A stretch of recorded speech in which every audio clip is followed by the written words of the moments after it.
बढ़ते भारत की शान।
विकल्पों का, तो इनमें मत्स्य पालन एक उभरता हुआ क्षेत्र है।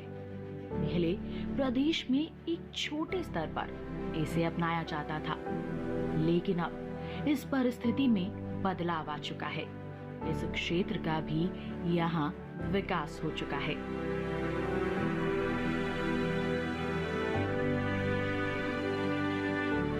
मत्स्य यानी मछली ने प्रदेश के राजकीय चिन्ह में भी अपनी जगह बनाई है। प्रदेश का राजकीय चिन्ह या कहें सरकारी मोहर मछली एवं तीर कमान है। इसके प्रारूप में एक वृत्त में ऊपर धनुष, बीच में बहती गंगा यमुना नदियां और नीचे दाएं बाएं दो मछलियां हैं। ये दर्शाता है कि इस प्रदेश में मछली पालन स्तर बढ़ता जा रहा है और ये प्रदेश की पहचान बनता जा रहा है। इस क्षेत्र में यूं ही विकास होता रहे, इसके लिए प्रदेश की राजधानी लखनऊ में स्थित है राष्ट्रीय मत्स्य अनुवांशिक संसाधन ब्यूरो ICAR के national bureau of fish genetic resources यानी कि NBFGR की स्थापना दिसंबर 1983 में इलाहाबाद में भारतीय कृषि अनुसंधान परिषद के तत्वावधान में की गई थी। लेकिन ब्यूरो का स्थायी बुनियादी ढांचा लखनऊ में वर्ष 1999 में 52 एकड़ के क्षेत्रफल में विकसित किया गया। एक छोटी सी शुरुआत के बाद यहाँ के वैज्ञानिकों के कड़े परिश्रम से ये संस्थान एक प्रमुख शोध संस्थान के रूप में उभरा है। तो आइए आज के श्रेष्ठ संस्थान में सफर करते हैं लखनऊ के NBFGR का। इसकी कार्य प्रणाली को समझते हैं और आपको भी समझाते हैं। दिल्ली से अपने सफर की शुरुआत करते हैं और अपनी मंजिल लखनऊ तक का सफर तय करते हैं।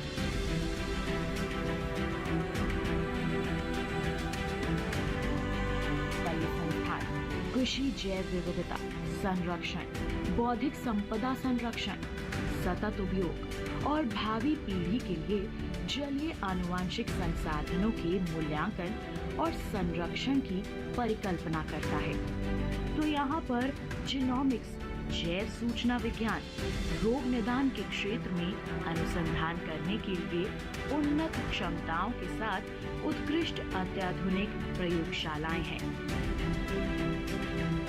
संस्थान में लाइव जीन बैंक और जर्म प्लाज्मा संसाधन केंद्र, हैचरी, मछली फार्म, सार्वजनिक मछली घर, गेस्ट हाउस के साथ ही कई अन्य सुविधाएं भी उपलब्ध हैं। संस्थान में होने वाले कार्यों का जिक्र किया जाए तो ये देश के मछली आनुवांशिक संसाधनों का संग्रह, वर्गीकरण और सूचीकरण करने का काम करता है। साथ ही लुप्तप्राय मछली प्रजातियों के संरक्षण के लिए मछली आनुवांशिक सामग्री का रखरखाव और संरक्षण करने का काम कर रहा है। इसके अलावा स्वदेशी और विदेशी मछली प्रजातियों का मूल्यांकन करना भी इस संस्थान के मुख्य कार्यों में शामिल है। यहाँ के वैज्ञानिकों के कठिन परिश्रम से ही इस संस्थान ने कई उपलब्धियां हासिल की हैं, जिनके बारे में जानने के लिए आइए सबसे पहले रुख करें NBFGR के निदेशक महोदय का।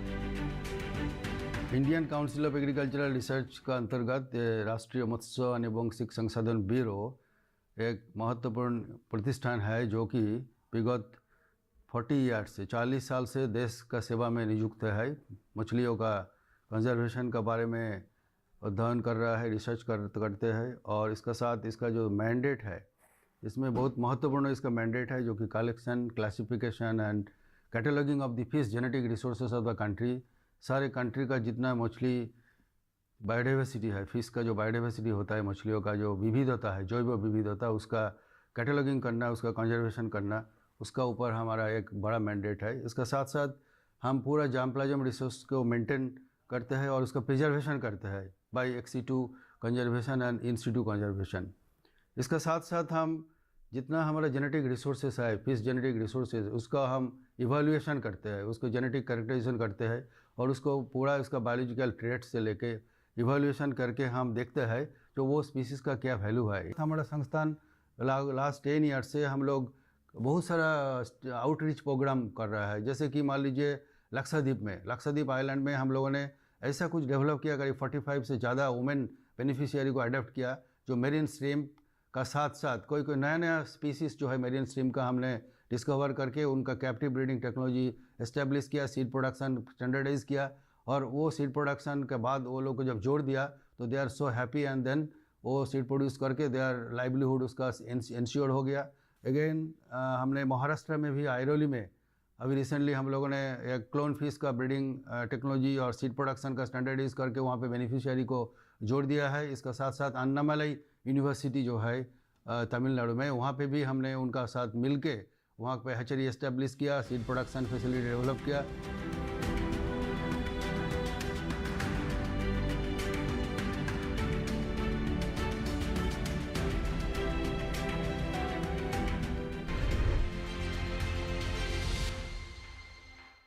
कुछ तो मस्त बात है इस जगह की, गली गली में बात है इस जगह की।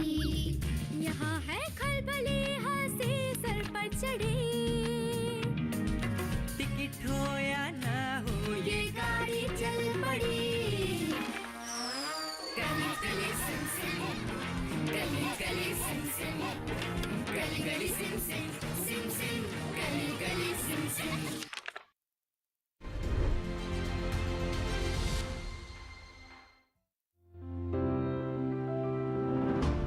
NBFGR एक बड़ा संस्थान है जहां मत्स्य पालन के क्षेत्र से संबंधित कई अहम कदम उठाए गए हैं, जिनमें सफलता भी मिली है। संस्थान ने मछली की 51 प्रजातियों, 7 श्रिम्प और 2 मछली परजीवियों की खोज की है। भारत की जलीय आनुवांशिक सूचना प्रणाली डेटाबेस का विकास किया है। संस्थान द्वारा ऑनलाइन जीनोमिक डेटाबेस भी तैयार किया गया है। ऐसी ही उपलब्धियां कई रही हैं, लेकिन इन्हें हासिल किया गया है NBFGR के वैज्ञानिकों की मेहनत से। इस संस्थान के विभिन्न विभागों में हो रहे अनुसंधानों से। बात करें संस्थान के आणविक जीव विज्ञान और जैव प्रौद्योगिकी विभाग की, तो भारत में उपलब्ध मूल्यवान मछलियों के आनुवांशिक लक्षण वर्णन करने में इस विभाग की महत्वपूर्ण भूमिका है। यहाँ पर जीनोम सीक्वेंसिंग कर पूर्ण जीनोम का ब्यौरा तैयार किया गया है। ये एक महत्वपूर्ण जीनोम संसाधन है जिसका उपयोग मछलियों के आनुवांशिक सुधार एवं संरक्षण हेतु बहुत उपयोगी है। मछली के गुणसूत्र में जीन कहाँ पर स्थित हैं, इसका पता लगाने के लिए आवश्यक तकनीक का सफलतापूर्वक प्रयोग किया गया है। आगे आने वाले समय की बात करें तो इसके लिए भी शोध किए जा रहे हैं, जैसे शारीरिक बढ़वार संबंधी आनुवांशिक कारकों का पता लगाना, मागुर मछली के गुणसूत्र पर जीनों की भौतिक रूपरेखा तैयार करना, वातावरण परिवर्तन में मागुर और अन्य मत्स्य प्रजातियों पर पड़ने वाले प्रभाव का आकलन करना, मत्स्य संरक्षण के लिए समुचित प्रबंधन करना। इनके अलावा इस विभाग की कार्य प्रणाली में और क्या-क्या शामिल है, आइए जानें इस विभाग के प्रधान वैज्ञानिक महोदय से। राष्ट्रीय मत्स्य आनुवंशिक संसाधन ब्यूरो का मॉलिक्यूलर बायोलॉजी और बायोटेक्नोलॉजी डिवीजन एक महत्वपूर्ण विभाग है जो भारत के मूल्यवान मत्स्य आनुवंशिक संसाधन का जेनेटिक कैरेक्टराइजेशन करने में महत्वपूर्ण भूमिका अदा कर रहा है। यह विभाग मुख्य रूप से मत्स्य प्रजातियों के जीनोमिक्स, ट्रांसक्रिप्टोमिक्स और प्रोटियोमिक्स पे कार्य करता है। इस विभाग में मत्स्य प्रजातियों की क्रोमोसोम का मूल्यांकन करना, क्रोमोसोम का नंबर कितना है उसका ये करना, और क्रोमोसोम से, जीनोम से और ट्रांसक्रिप्टोम से संबंधित अनुसंधान कार्य किए जाते हैं। आणविक जीव विज्ञान और जैव प्रौद्योगिकी विभाग के अंतर्गत DNA सीक्वेंसिंग की सुविधा भी उपलब्ध है। अगर विस्तार से बात करें तो इससे मत्स्य और जीवाणुओं की प्रजाति को पहचानने का काम होता है। बारकोड्स का उपयोग होता है, जिससे ये सुविधा बहुत ही सहायक सिद्ध हुई है। इसके उपयोग से मत्स्य प्रजातियों में लगने वाले रोगों के कारक, जीवाणु और परजीवियों की पहचान करने में काफी मदद मिलती है। इसकी एक और खासियत है कि मत्स्य उत्पादों और पकवानों की शुद्धता के विषय में यदि किसी कारण से कोई समस्या आती है तो उसके समाधान के लिए DNA सीक्वेंसिंग से बहुत मदद मिलती है। कितनी फायदेमंद है DNA सीक्वेंसिंग, आइए जानें। Molecular biology and biotechnology division में मत्स्य एवं जीवाणुओं की प्रजाति पहचानने का काम करते हैं हम। इसके लिए हम DNA सीक्वेंसिंग का प्रयोग करते हुए DNA बारकोडिंग करते हैं। हमने अभी तक लगभग 600 मत्स्य प्रजातियों का हमने DNA बारकोड तैयार किया है और उसी के बेस पे हम जो भी हमारे पास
NBFGR में हम मछली के प्रोटीन पे काम करते हैं, प्रोटियोमिक्स कहते हैं जिसे, और जो प्रोटीन होता है वो अमीनो एसिड का बना हुआ होता है, और इसके विश्लेषण के लिए हम पेज का इस्तेमाल करते हैं और LC-MS का इस्तेमाल करते हैं, और उससे हमें पता चलता है प्रोटीन की क्या विशेषताएं हैं।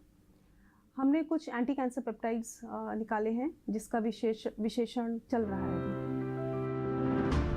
भारत सरकार के अनुदान और संस्थान में जैव प्रौद्योगिकी विभाग के द्वारा national fish cell line repository की स्थापना की गई है। ये अपने आप में बहुत विशिष्ट व्यवस्था है। ये संसार की सबसे बड़ी फिश सेल लाइन रिपोजिटरी यानी संग्रह है। इसका मुख्य उद्देश्य देश में विकसित की गई सेल लाइन को प्राप्त कर संरक्षित करना और अनुसंधान कार्य के लिए शोधकर्ताओं को उपलब्ध करवाना है। सेल लाइन का उपयोग मुख्यतः विषाणु, कीटाणु, रोग निदान और कोशिका विज्ञान संबंधी शोध कार्यों के लिए किया जाता है। इस रिपोजिटरी की खासियत जानने के लिए आइए अब रुख करें विभाग के वैज्ञानिक महोदय का। ये national repository of fish cell lines की लैब है, जहां हम फिश सेल लाइन डेवलपमेंट और उसका ऑथेंटिकेशन करते हैं। ये NRFC वर्ल्ड की सबसे बड़ी फिश सेल लाइन रिपोजिटरी है, जहां हम तकरीबन 81 फिश सेल लाइन्स स्टोर करते हैं और रिसर्चर्स को ऑन डिमांड पे सप्लाई करते हैं। ये cell lines, fish cell lines जो हम यहाँ स्टोर करते हैं, ये लगभग तकरीबन 35 फिश स्पीसीज से डेवलप की गई हैं, जो डिफरेंट इकोसिस्टम में, fresh water ecosystem, brackish water ecosystem और मरीन इकोसिस्टम में रहती हैं, और लगभग 16 ऑर्गन से ये फिश सेल लाइन्स डेवलप की गई हैं, जिसमें हर्ट्स हैं, फिन हैं, बार्बल्स हैं, आई मसल्स हैं। सो इस तरह की लगभग 16 टिश्यूज ऑर्गन से हमने ये फिश सेल लाइन्स डेवलप की गई हैं।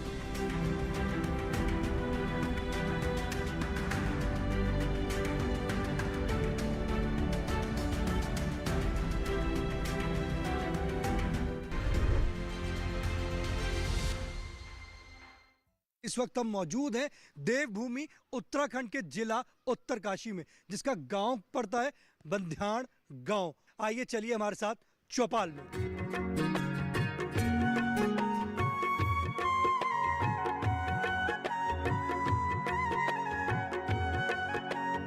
ये बताइए, मिट्टी की जांच कराना क्यों जरूरी है? क्योंकि सर मिट्टी में जैसे हम कोई भी फसल बोते हैं तो कोई सूख जाती, किसी के लिए कीड़ा लग जाता है, इसीलिए हम उसकी जांच करवाते हैं कि इसमें कोई कमी तो नहीं है। कि जहाँ पे कीड़े लगे वहाँ पे हमने दवाई मिलाई तो वहाँ पे उत्पादन ठीक हुआ, और जिसमें नहीं मिलाई उसमें नहीं हुआ। कृषि विभाग में जाते हैं, वहाँ ट्रेनिंग लेते हैं, प्रशिक्षण लेते हैं, तो वहाँ बताया जाता है हमें। वहाँ हम मिट्टी ले गए तो वहाँ हमने निःशुल्क जाँच हुई। देखिए कार्यक्रम चौपाल चर्चा मृदा स्वास्थ्य कार्ड योजना 12 जून सोमवार सुबह 9 बजे और पुनः प्रसारण रात 9:30 पर सिर्फ दूरदर्शन किसान पर।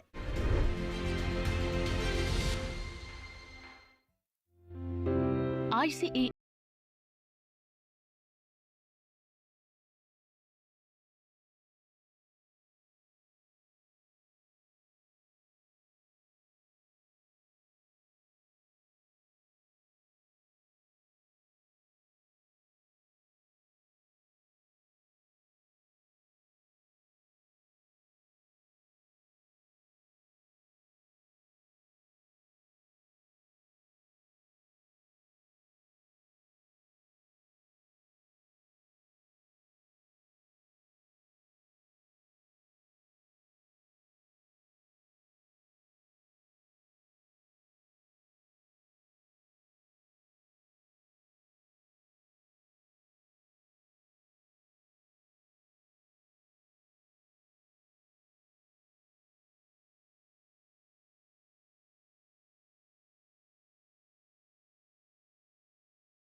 आकलन का कार्य कर रहा है। इसके लिए PCR पॉलीमेरस चेन रिएक्शन प्रक्रिया का उपयोग किया जा रहा है। PCR प्रक्रिया के उपरांत जो भी डेटा एकत्रित होता है उसका सांख्यिकीय विश्लेषण किया जाता है ताकि अंतरजातीय विभिन्नता का आकलन किया जा सके। खास बात यह है कि इस अंतरजातीय विभिन्नता का जलीय आनुवांशिक संसाधन के प्रबंधन में महत्वपूर्ण योगदान है। ये विभिन्नताएं विकास की दिशा में कैसे परिणाम देती हैं, आइए जाने विशेषज्ञ से। इस डिवीज़न में हम इंटरनेशनल ऑब्लिगेंस और साथ में NBFGR के मैंडेट के हिसाब से बिलो स्पीशीज़ लेवल को करेक्टराइज करते हैं। जैसा कि आपको जानकारी है कि प्लांट्स में और लाइव स्टॉक में ब्रीड्स और वेराइटीज़ नोन हैं, ज्ञात हैं, लेकिन मत्स्य प्रजातियों में ऐसा नहीं है। तो हम उनकी जानकारी के लिए मॉलिक्यूलर मार्कर्स का इस्तेमाल करते हैं। मॉलिक्यूलर मार्कर्स जो कि माइटोकॉन्ड्रियल और न्यूक्लियर मार्कर्स होते हैं, उनके इस्तेमाल से हम उनकी विभिन्नताओं को देख सकते हैं कि क्या पूरी जो वाटर बॉडीज़ हैं इंडिया की, उनमें एक ही तरह की प्रजाति है या उनमें भी आनुवंशिक भिन्नता है। ये कंजर्वेशन के पॉइंट ऑफ व्यू से इम्पॉर्टेंट कार्य है। मत्स्य रोग आमदनी में कमी का कारण बन सकते हैं। ऐसे में इनकी पहचान और सही समय पर नियंत्रण बेहद जरूरी है। रोगों की पहचान और उपचार का ज्ञान मछली पालकों को देने के लिए NBFGR के मत्स्य स्वास्थ्य प्रबंधन एवं विदेशज विभाग में मछलियों में बीमारियों के जांच के लिए डायग्नोस्टिक क्षमता विकसित की गई है। रोगों पर विभिन्न शोध कार्य किए जा रहे हैं। किस तरह मछली पालकों का साथ निभाया जा रहा है, आइए जाने इसके बारे में वैज्ञानिक महोदय से। ये विभाग मछली के रोगों के एक राष्ट्रीय निगरानी कार्यक्रम जो कि प्रधानमंत्री मत्स्य संपदा योजना के अंतर्गत वित्त पोषित है, वो भी पूरे देश में 62 सेंटर में के 62 सेंटर को इंक्लूड करके ये इसको इम्प्लीमेंट किया जा रहा है। तो ये रोग निगरानी के कार्यक्रम का जो मुख्य उद्देश्य है, किसान आधारित रोग का रिपोर्टिंग और हम किसान को किस तरह से ज़्यादा सपोर्ट कर सकते कि उसका तालाब में ज़्यादा से ज़्यादा बीमारी ना हो और बीमारी से होने वाली जो आर्थिक नुकसान कितना भी करके उसका कम हो। फिशरीज और जल कृषि में एंटी माइक्रोबियल रेजिस्टेंस के आकलन और उसकी निगरानी का महत्वपूर्ण काम भी संस्थान का ये विभाग बखूबी कर रहा है। साथ ही किसानों को एंटीबायोटिक्स के दुरुपयोग के प्रति भी जागरूक करने का काम कर रहा है। किसानों को अच्छी जल कृषि पद्धतियां अपनाने के लिए भी मार्गदर्शन यहाँ दिया जाता है, जिससे रोगाणुरोधी प्रतिरोध को मत्स्य पालन में न्यूनतम स्तर पर रखा जा सके। आइए इन कार्यों की जानकारी लें वैज्ञानिक महोदय से। यह fish health management and exotic division है और हम लोग AMR पे काम कर रहे हैं। बैक्टीरिया पर जो है एंटीबायोटिक रेसिस्टेंस का काफ़ी ज़्यादा प्रयोग होने के कारण जो है बैक्टीरिया रेसिस्टेंट होते जा रहे हैं। तो एंटीबायोटिक्स के प्रति बैक्टीरिया जो निष्क्रिय होते जा रहे हैं और आने वाले समय में ये चिंता का विषय है। इस पर भी हमारा संस्थान काम कर रहा है। साथ ही साथ किसानों को एंटीबायोटिक्स के दुरुपयोग के प्रति भी जागरूक करने का काम कर रहा है। किसानों को अच्छी जल कृषि पद्धति अपनाने हेतु मार्गदर्शन भी दिया जा रहा है, जिसमें रोगाणुरोधी प्रतिरोध को मत्स्य पालन में न्यूनतम स्तर पर कैसे रखा जाए, इसके लिए भी समय समय पे जानकारी दी जाती है। NBFGR एक अग्रणी संस्थान है जो मत्स्य क्षेत्र में समस्याओं का समाधान लाभार्थियों तक पहुंचाने का अहम काम कर रहा है। यहाँ के वैज्ञानिक शोध अनुसंधान से इस क्षेत्र की उन्नति में अग्रसर है। आधुनिक तकनीकों का समावेश भी यहाँ हो रहा है, जिससे बेहतर परिणाम नजर आ रहे हैं। यहाँ का म्यूजियम, लाइब्रेरी, एक्वेरियम देखने लायक है। फार्म और हैचरी में हो रहे शोध कार्यों को जानना भी उतना ही जरूरी है। जानेंगे NBFGR के बारे में सब कुछ, लेकिन उसके लिए करना होगा आपको थोड़ा सा इंतजार। अगले सप्ताह इस सफर को आगे बढ़ाएंगे, संस्थान से एकत्रित किए ज्ञान को आप तक पहुंचाएंगे। अगले सप्ताह होगी आपसे मुलाकात। इसी उम्मीद के साथ आज का सफर बस इतना ही।